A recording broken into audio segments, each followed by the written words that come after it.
এই উম্মতের নারীদের জন্যই নবী সাল্লাল্লাহু আলাইহি ওয়াসাল্লাম চারটা কাজের সুসংবাদ দিয়েছেন। চারটা কাজ করতে পারলেই জান্নাতের যে কোনো দরজা দিয়ে ইচ্ছা তারা প্রবেশ করতে পারবে। বাসায় গিয়ে এই হাদিসটা শুনিয়ে দিয়েন। 1 নাম্বার, তারা যদি 5 ওয়াক্ত নামাজ পড়তে পারে, 5 ওয়াক্ত নামাজ টাইম টু টাইম পড়তে পারে। 2 নাম্বার, তারা যদি রমজান মাসে সওম রাখতে পারে। 3 নাম্বার, তারা যদি লজ্জাস্থানের হেফাজত করতে পারে, মানে পর্দা করতে পারে। এখানে আমি খাস পর্দা বোঝাচ্ছি, ডিজিটাল পর্দা বোঝাচ্ছি না। 4 নাম্বার, যদি স্বামীর আনুগত্য করতে পারে। মহিলারা যদি 4টা কাজ করে তাহলে জান্নাতের সব দরজা খোলা। 1, 5 ওয়াক্ত সালাত। 2, রমজান মাসের সিয়াম। 3, স্বামীকে মেনে চলা। তিতা লাগলেও মিঠা লাগলেও স্বামীকে মেনেই চলতে হবে যে কোনো মূল্যে।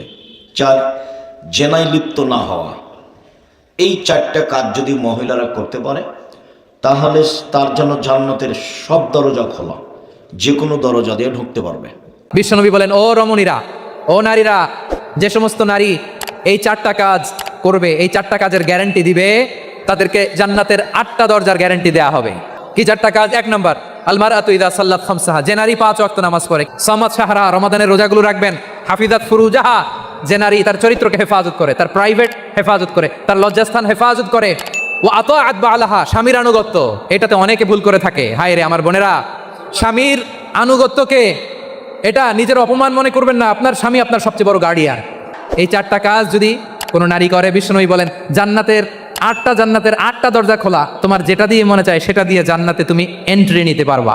আজকের এই যুগের সকল চ্যালেঞ্জ এবং প্রেক্ষাপটকে সামনে রেখে 10টি নসিহত আপনাদেরকে আমি করতে চাই। নাম্বার 1, ঈমান তো থাকতেই হবে, সেটা আমি আর পয়েন্টে আনলাম না। 1 নম্বর হলো 5 ওয়াক্ত সালাত ঠিকমতো করতে হবে। নাম্বার 2, নবী করিম সাল্লাল্লাহু আলাইহি সাল্লাম মহিলাদের জান্নাতে যাওয়ার যে 4টা সংক্ষিপ্ত শর্ট সিলেবাস দিয়েছেন, এর ভিতরে 2 নম্বর হলো রমজানের রোজা রাখা।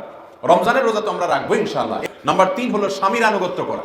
নাম্বার 4, লজ্জাস্থানের হেফাজত করা। নাম্বার 5, সন্তান লালন পালন করা। নাম্বার 6, নেয়ামতের শুকর আদায় করেন। নবী করিম সাল্লাল্লাহু আলাইহি সাল্লাম বলেছেন, মা বোনদের জাহান্নামে যাওয়ার সবচেয়ে বেশি কারণ হলো নাশকরি। 7 নম্বর হলো কোন প্রকার অভিশাপ, গাল মন্দ এগুলো করা যাবে না।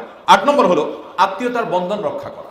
9 নম্বর হলো দান সাদাকা করা। সর্বশেষ এবং 10 নম্বর হলো সময় নষ্ট করবেন না, সময় অপচয় করবেন না। আজকাল আমাদের নারী পুরুষ সকলের সবচেয়ে বড় সমস্যা হলো আমরা সময় নষ্ট করি।